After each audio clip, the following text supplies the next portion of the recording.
Happy Easter. Welcome to Trinity Place in Geneva, New York. My name is Cameron Miller, and this is a reflection for Easter Day.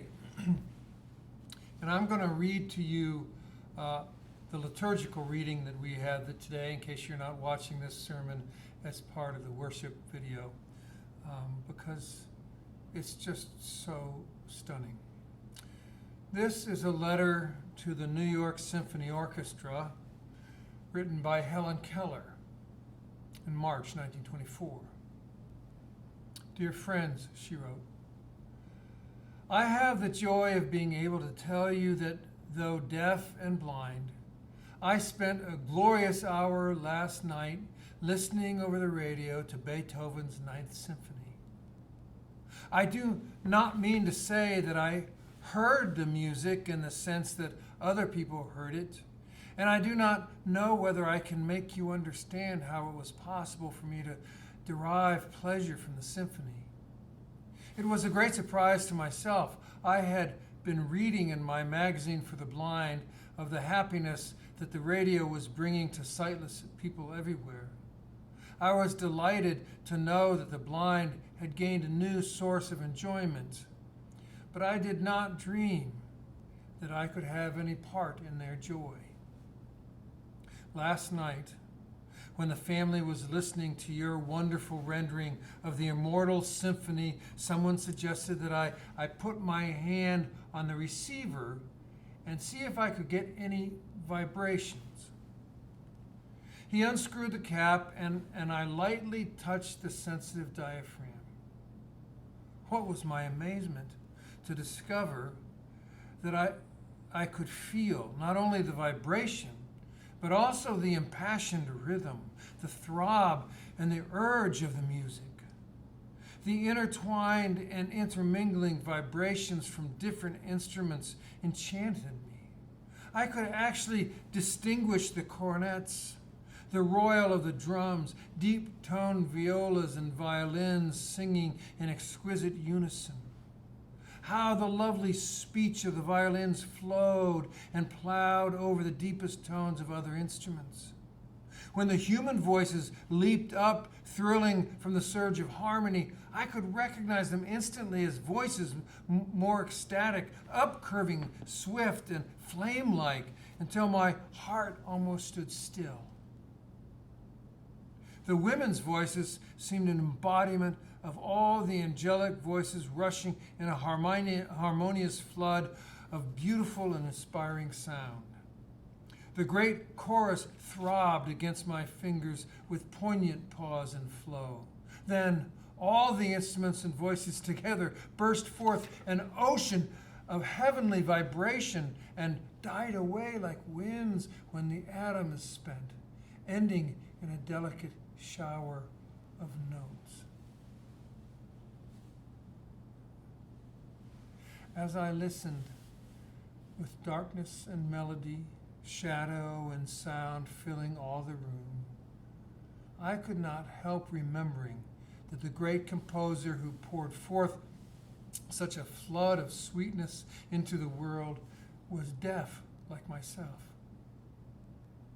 I marveled at the power of his quenchless spirit, by which out of his pain he wrought such joy for others.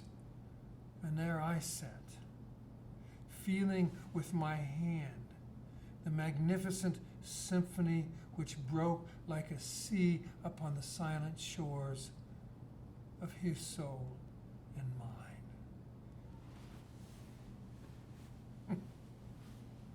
And there I sat, feeling with my hand the magnificent symphony which broke like a sea upon silent shores of his soul and mine.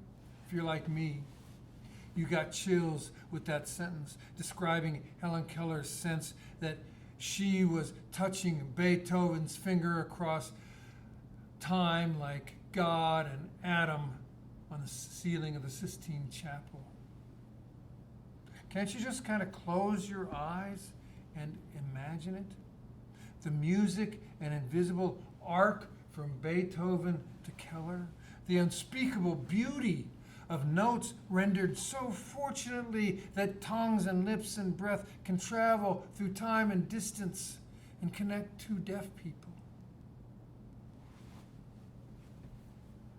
Well, what about Jesus and us? I know there's no radio or vibration involved, no notes or symphony to connect the first century with the 21st century. It's only a story told so many times, it's like the newspaper in the recycling bin waiting to be taken out. But if Beethoven and Keller can connect like that, and you and I can see it with our imaginations, then it must be possible for the sublime wisdom and painfully tender sacrifice to reach like a long finger of love to touch us, you and me, even here in a storefront worship space in Geneva, New York, or wherever you are. You and me, all of us. I don't know what resurrection is. I really don't. I'm not even sure the legions of Christians and piles of Christian doctrines know what resurrection is. But we do know that from out of the darkness of that grave, and from underneath the pall of grief and the rattling of fear, some light of love, named Jesus, pierced the emptiness and jolted those who walked near the tomb. We also know that light has touched, enraptured, surged, and arced through the deafness of history and the blindness of geographical distance and the closed door of science to touch people in an ocean of different ways ever since Jesus died. Now, most of us here in this place are not Pentecostal or born again or raised to imagine that we have a personal relationship with Jesus Christ as if Jiminy Cricket sitting on our shoulder. Those aren't core bits of this tradition here. But you know what we are? You know what we are? We are a people of words. Yeah. We're word people. Words in a prayer book, words in a Bible, words in poems, words in song, words from mystics, words from teachers and prophets, words that blow the mind and touch the heart, words that rattle us and shake us, words that relieve and comfort us, words that have changed our lives, words that inspire belief, words that provoke doubt, words that open our minds to possibilities and turn us around, words that subvert us, words that heal us, words that wrap, inspire, and call and lead us. Words do all of that to us, just as surely as vibrations brought the New York Symphony Orchestra to a blind deaf woman. Words. Words sung upon notes, and words seeping through the silences as we read them, and words spoken to our ears. We are a people of words, and I'm here to tell you that words, yes, just words, are every bit as spiritual as any mystical vision or any ecstatic Pentecostal ballyhoo. Words are as spiritual as any Zen koan or any Hindu mantra. Words connect us to Jesus. Words connect us to that moment when light pierced darkness and transformed a brutal state-sponsored torture and execution into an experience of resurrection. And in that experience, somehow, in some way, Jesus lives. In the same way that Ludwig van Beethoven touched Helen Keller in real time through a radio she could not see or hear, Jesus can touch us through words he left behind. Words fly on the wings of time and sing on the tongues of men and women and are etched on the delicate leaves of paper, whether handwritten or spit out with technology. I'm not dismissing other forms or mediums of connection, but I am raising up the homely word as our communal medium. What I'm inviting us into here is an understanding. It's about our mind and how to open it and how to allow words to unleash their power. Words that tell stories and words that tell secrets. Words that offer morals and words that point to sublime truths. Words of parables and sayings and poems. Allow them to enter our minds the way that Helen Keller allowed vibrations to enter her body and her heart and her imagination. Allow Jesus to live even though he died. Allow Jesus to come alive like ancient notes we sing and play and listen to. Think of all the other people and ideas and places we have allowed to come alive for us on the wings of words. Our hearts pound, for example, when we hear certain notes strung together on scores of music passed down through centuries. Our thoughts stutter when we hear certain phrases of oratory captured in writing or recording that never seem to fade or turn brown. Our memories bring back to life again and feelings again and images and colors and textures again of particular moments in our lives. The only thing stopping us from experiencing the full power of words is the difference in our attitudes toward them. But if we free words, free them to become the vehicles upon which Jesus comes alive, we will suddenly understand that Easter is not an occasion that insists the Bible is fake news or literal truth.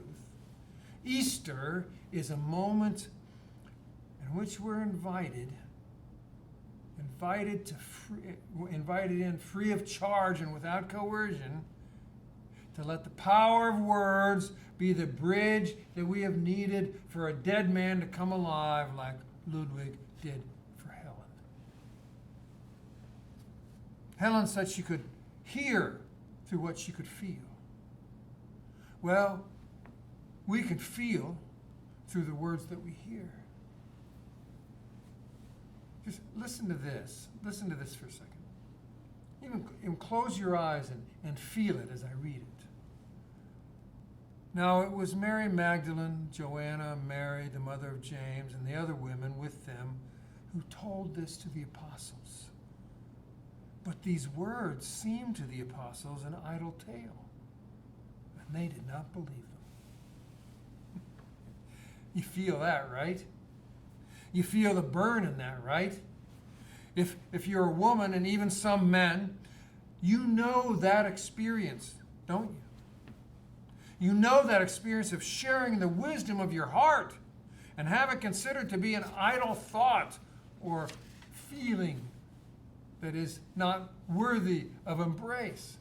You know that feeling. You have stood there yourself. Know that exact experience of standing between those women who have had a life-changing experience and a bunch of men who think that they're arbiters of truth and wisdom and who deny their experience.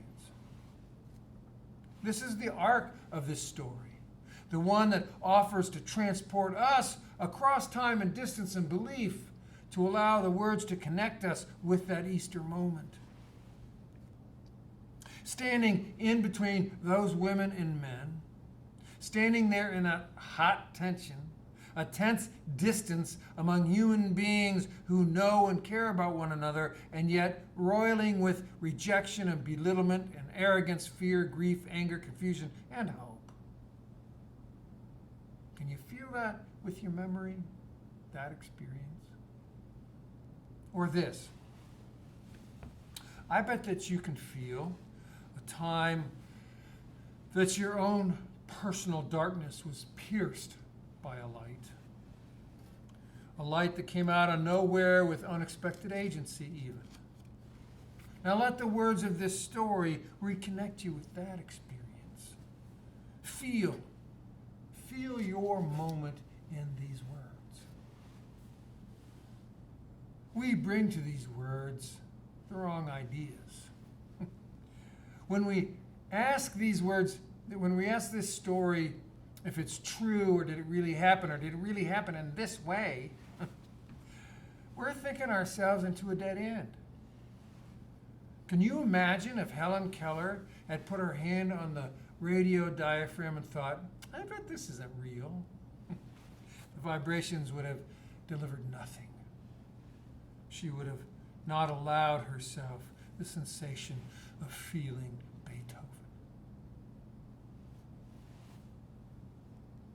We are a people of words. When we allow the power of words to touch us and to connect us to moments we haven't yet experienced. Easter Day, not just the words of Luke's story or Helen Keller's story, but Easter Day is all of the words of this day. The prayer words, the flower words, the words that we sing together, the words of Jesus' ongoing table fellowship words, the Alleluia words, all of it. All those words are the meaning of Easter Day. They have power if we allow them to connect us to something strange and wonderful, something far more than an idle tale.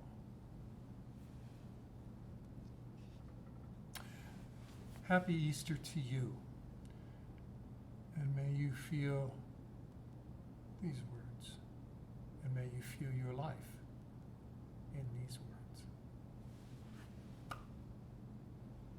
Amen. Peace be with you.